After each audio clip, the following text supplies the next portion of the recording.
اگر آپ کسی جگہ کام کرتے ہیں اور چاہتے ہیں کہ میں اس فیکٹری کا مالک بن جاؤں، تو پیارے دوستوں اس مالک کو دینے والا بھی اللہ اور آپ کو مالک بنانے والا بھی اللہ ہی ہے۔ تو لہٰذا اس تصور کے ساتھ جو وظیفہ میں آپ کو بتانے لگا ہوں عشاء کی نماز کے بعد کر لیں، انشاءاللہ العزیز جو بھی آپ کی دلی خواہش ہوگی اللہ پاک وہ پوری فرما دے گا۔ اور اس وظیفے کے اندر اتنی تاثیر ہے کہ اگر کوئی بندہ سچے دل کے ساتھ اس وظیفے کو عشاء کی نماز کے بعد کر لیتا ہے تو اس کے پاس سے دولت قیامت تک ختم نہیں ہوتی۔ بسم اللہ الرحمن الرحیم۔ عشاء کی نماز کے بعد میرے پیارے بھائیوں، میری پیاری بہنوں، یہ ایک وظیفہ 3 مرتبہ پڑھ دینا، صرف 3 مرتبہ اپنی زندگی میں اس کو پڑھ لینا۔ جس ترتیب سے بتانے لگا ہوں انشاءاللہ اتنی دولت آنا شروع ہوگی، ابھی وظیفہ آپ لوگ پڑھ رہے ہوں گے اور غیبی دولت کا بندوبست ہو جائے گا۔ یہ وظیفہ اتنا طاقتور، اتنا آزمودہ وظیفہ ہے کہ عشاء کی نماز کے بعد جو بھائی یا بہن اس وظیفے کو اپنی زندگی میں 1 مرتبہ پڑھتے ہیں تو پھر وہ روزانہ عادت بنا لیتے ہیں اس وظیفے کو پڑھنے کی، کیونکہ اس وظیفے کے فائدے ہی اتنے ہیں کہ آپ لوگ جب اس وظیفے کو پڑھو گے جس طرح کے آپ کے مسائل ہیں حل ہو جائیں گے۔ اگر آپ کو غیبی دولت چاہیے، آپ کو اپنا قرضہ ادا کرنا ہے، آپ کے جو بھی مسائل ہیں، جو بھی مسئلے ہیں، آپ ان کا حل دیکھو گے تو آپ لوگ حیران رہ جاؤ گے۔ آپ لوگ عشاء کی نماز کے بعد کا انتظار کرو اور عشاء کی نماز کے بعد روزانہ یہ وظیفہ پڑھو گے، کیونکہ میرے بھائیوں اور میری بہنوں اس وظیفے کے فائدے ہی اتنے ہیں کہ آپ لوگ اگر اس وظیفے کو پڑھیں اپنی زندگی میں صرف ایک بار تو آپ لوگوں کو اندازہ ہوگا کہ غیبی دولت کے نظارے کس طرح سے کیے جاتے ہیں۔ یہ وظیفہ غیبی دولت کو حاصل کرنے کا بہت ہی مجرب اور آزمودہ وظیفہ ہے۔ آپ لوگ اللہ پاک کی ذات پر یقین کرتے ہوئے جب عشاء کی نماز پڑھیں، یا چاہے آپ پاکستان میں ہو، چاہے آپ انڈیا میں ہو، چاہے بنگلہ دیش میں ہو، سعودی عربیہ میں ہو، آپ لوگ پوری دنیا میں جس کونے میں بھی، جس گاؤں میں، جس بستی میں اس وقت آپ موجود ہو، اس ویڈیو کو دیکھ رہے ہو، اس ویڈیو کو دیکھ کر آپ لوگ وظیفے کو لازمی کر لینا۔ محترم ناظرین، حضرت عائشہ صدیقہ یعنی کہ امہات المؤمنین اماں عائشہ صدیقہ رضی اللہ تعالی عنہما فرماتی ہیں رسول کریم حضرت محمد مصطفیٰ صلی اللہ علیہ وآلہ وسلم رات کے اول حصے میں سو جاتے اور آخری حصے میں بیدار ہو جاتے۔ رات کے اول حصے سے کیا مراد ہے، اس کی تعین بھی حضرت عائشہ صدیقہ رضی اللہ تعالیٰ عنہما کی اس حدیث سے ہوتی ہے کہ آپ عشاء سے پہلے سوتے نہیں اور عشاء کے بعد گفتگو نہیں فرماتے، جلد سو جاتے، بلکہ عشاء کی بعد گفتگو کرنے کو ناپسند فرماتے۔ تو آپ لوگ اس حدیث سے بھی اندازہ لگا سکتے ہیں کہ ہماری راتیں کس طرح سے گزرتی ہیں۔ پوری رات ہمارے ہاتھ میں موبائل رہتا ہے اور موبائل ہم لوگ ہاتھ میں لے کے ریلز دیکھتے ہیں، یا کوئی ڈرامے دیکھتے ہیں، یا فلمیں دیکھتے ہیں، یا گانے سنتے ہیں، یا پھر کوئی ریسلنگ دیکھتے ہیں۔ اس طریقے کے ہم لوگ اپنے وقت کو ضائع کر رہے ہوتے ہیں۔ حالانکہ ہمارے نبی کریم حضرت محمد صلی اللہ علیہ وآلہ وسلم نے کیا فرمایا کہ تم لوگ رات کے اول حصے میں سو جاؤ۔ حالانکہ نبی پاک کے اوپر کتنی بڑی ذمہ داری تھی، لیکن پھر بھی آپ عشاء کی نماز پڑھ کے تھوڑا قیلولہ فرماتے کہ امت کو تعلیم مل سکے کہ آپ نے آرام بھی کرنا ہے، آپ نے صرف کام ہی نہیں کرنا۔ تو پیارے دوستوں، ہمارے نبی پاک کو اپنی امت سے بڑی محبت تھی، اور احادیث کا مطالعہ کرنے سے بھی پتہ چلتا ہے کہ ایک بار حضرت سلمان فارسی رضی اللہ تعالی عنہما رو رہے تھے۔ آپ صلی اللہ علیہ وآلہ وسلم نے آپ کی آنکھیں مبارک سے آنسو صاف کرتے ہوئے فرمایا کہ اے سلمان، تو اپنی آنکھوں میں آنسو کیوں لیے بیٹھا ہے، یا پھر کیوں رو رہا ہے، اور تیرے رونے سے مجھے تکلیف ہوتی ہے۔ تو حضرت سلمان فارسی نے فرمایا محبوبہ میں کیا فرماؤں آپ سے، میرا مالک مجھ پر ظلم اتنا کرتا ہے اور وہ اتنی مجھے اذیت پہنچاتا ہے کہ میں آپ کو کیا بتاؤں۔ تو نبی پاک صلی اللہ علیہ وآلہ وسلم نے کہا کہ اے سلمان، اپنے اس مالک کے پاس جاؤ اور اس سے کہو کیا وہ تمہیں فروخت کرتا ہے۔ تو حضرت سلمان فارسی بہت خوش ہوئے، بڑے راضی ہوئے، اور آپ فوراً دوڑتے ہوئے گئے اپنے مالک کے پاس اور کہا کہ میرے آقا دو عالم فرماتے ہیں کہ کیا تو مجھے فروخت کرے گا۔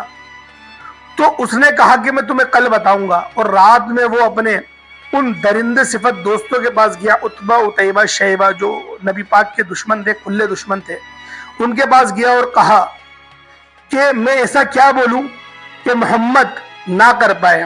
انہوں نے کہا کہ جو تو مانگنا چاہتا ہے مانگ، اور ایسی ایسی چیزیں مانگ کہ وہ دے نہ پائے، حالانکہ وہ ہر ممکن کوشش کرے گا۔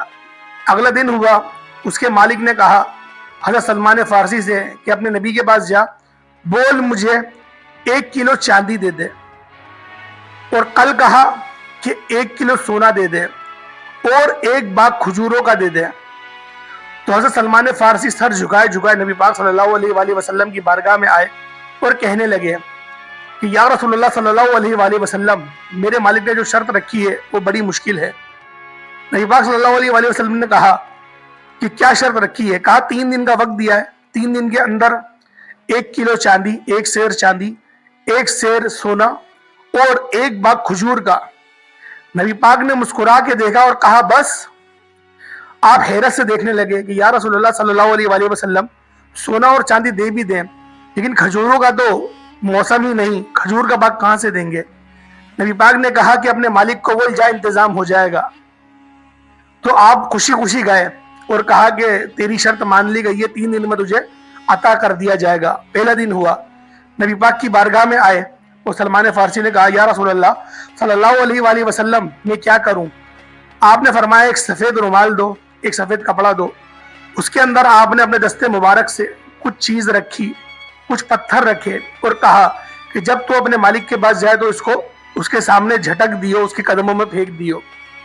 پھر آپ جاتے ہیں، آپ گئے، آپ نے جھٹکا اور اس کے قدموں میں پھینک دیا اپنے مالک کے، تو دیکھا وہ گویا چاندیاں بن گئیں۔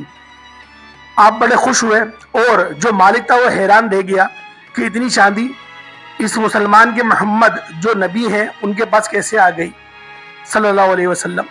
پھر وہ دوبارہ ان کی بارگاہ میں گئے، اگلا دن ہوا، دیکھا تو سونے کا وقت تھا۔ تو آپ نے کہا یا رسول اللہ صلی اللہ علیہ وآلہ وسلم، آج ہمیں سونا ادا کرنا ہے۔ نبی پاک نے پھر کہا سفید کپڑا دو اپنا، اس کے اندر آپ نے کچھ پتھر رکھے، کہا ویسے ہی جاؤ اور قدموں میں پھینک دو۔ تو پھر جب وہ گئے اور دیکھا اور پھر ان کے قدموں میں پھینکا تو وہ بھی سونا بن گئے تھے۔ اگلے دن لگا اور پھر کہا کہ یا رسول اللہ صلی اللہ علیہ وآلہ وسلم، ہمیں کھجور کا باغ تیار کرنا ہے۔ نبی پاک صلی اللہ علیہ وآلہ وسلم نے کہا کہ اے سلمان فارسی، پورے عرب میں جا، جہاں سے تجھے کھجوروں کی گٹھلیاں ملے، ٹوٹی بھی ملے، آدھی ملے، کیسی بھی گٹھلیاں ملے، وہ ساری لے کر آ جا۔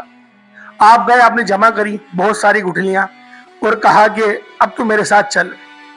نبی پاک صلی اللہ علیہ وآلہ وسلم ان کے ساتھ خود تشریف فرما ہوئے گئے ایک میدان میں، اور اپنے ہاتھوں سے، اپنے دستے مبارک سے آپ نے زمین کھودی اور بیج بونے لگے۔ یہ منظر مکے کے بدماش عتبہ، عتیبہ، شیبہ، ابو جہل، ابو لہب وہ سب دیکھ رہے تھے کہ محمد دیکھو بے موسم کھجور اگا رہا ہے، اور ان لوگوں کو اس بات کا پختہ یقین تھا کہ وہ کھجوروں کے بیج جو ڈال رہا ہے وہ اگ بھی جائیں گے۔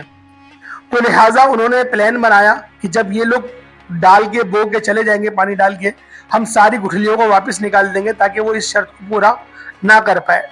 تو گویا ایسا ہی ہوا۔ نبی پاک صلی اللہ علیہ وآلہ وسلم نے جب پورا میدان کو گٹھلیوں سے پر کر دیا، اور پھر جب آپ لوگ گئے گھر کی طرف پانی ڈال کے اور کہا کہ صبح تک تیار ہو جائیں گی، تو ان بدماشوں نے ساری کھجور کی گٹھلیوں کو نکال دیا اور خوشی خوشی اپنے گھر چلے گئے۔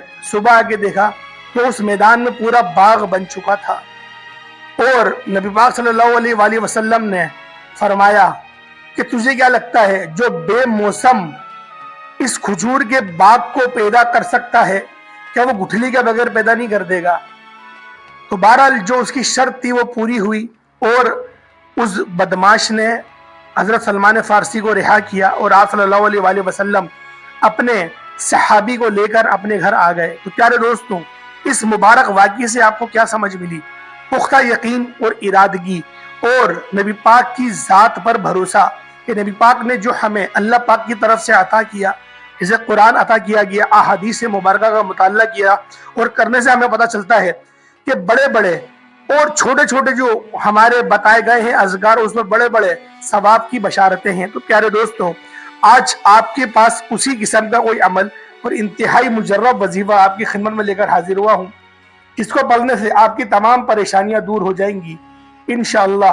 عمل کی طرف چلتے ہیں۔ سب سے پہلے تعوذ اور تسمیہ پڑھ لیں 3 مرتبہ، یعنی کہ اعوذ باللہ من الشیطان الرجیم بسم اللہ الرحمن الرحیم 1 ہوا، اعوذ باللہ من الشیطان الرجیم بسم اللہ الرحمن الرحیم یہ 2 ہوئے، اعوذ باللہ من الشیطان الرجیم بسم اللہ الرحمن الرحیم یہ 3 ہوئے۔ اس کے بعد آپ لوگوں نے نبی پاک صلی اللہ تعالیٰ علیہ وسلم کی ذات پاک پہ